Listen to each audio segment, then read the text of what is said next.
The refunds you're viewing range in size from as much as $75,150 down to as little as $1,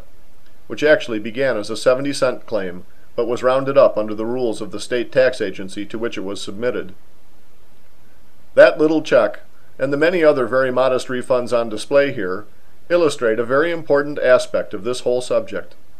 which is that those who act on their new knowledge of what the law really says and means, and why it says and means what it does, are not acting for the sake of the money. They are acting on behalf of the rule of law, and in the understanding that the framers of our federal Constitution expressly intended that the government they created not be provided with the kind of open spigot of revenue into the Treasury which general ignorance, or apathy, regarding the truth about the income tax represents. The framers laid down rules by which the federal government is perfectly capable of financing any expense, whether of necessity or frivolity, but only by means of politically accountable and politically responsive processes.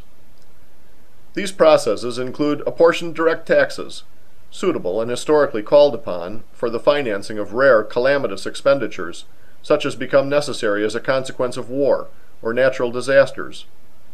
as well as revenue tariffs and similar excises for the financing of routine, ongoing federal operations. On the other hand, income taxation in the manner that has become the current reality for Americans who remain ignorant of the relevant law's details was specifically prohibited by the framers, and remains constitutionally prohibited to this day. Readers of Cracking the Code act out of respect for the framers' intentions, to uphold the basic principle that property belongs to he who creates or earns it, and to enforce the simple fact that, under our system of government, and any proper system of government, the people are not subjects to be tapped for revenue at the government's pleasure, with only a choice of rulers every now and then.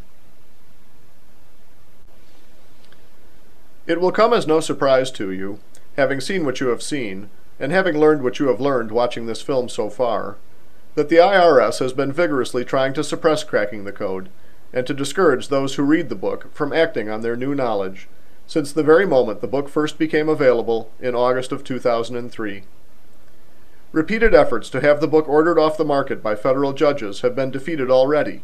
but that hasn't discouraged the tax agency, which recognizes what this book means to its long-standing control over a huge percentage of the earnings and wealth of most Americans.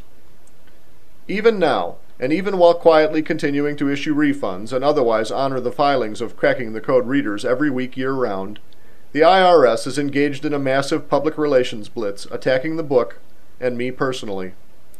In fact, the agency has gone so far as to launch a highly publicized, but utterly bizarre, lawsuit against my wife and me,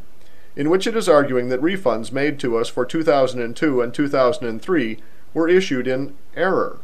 and the agency wants our money back in its hands, despite the fact that the official Department of Treasury certificates of assessment for those years declare that no tax was, or is, due. That this lawsuit is no more than a publicity stunt is further emphasized by the fact that the IRS and state and local tax agencies continue to make precisely the same kind of refunds to Americans all across the country, day in and day out, without interruption. Details about these turn-back-the-tide efforts to preserve the ignorance of the law by which the agency, and its clients, have benefited so handsomely for decades now, can be found at losthorizons.com.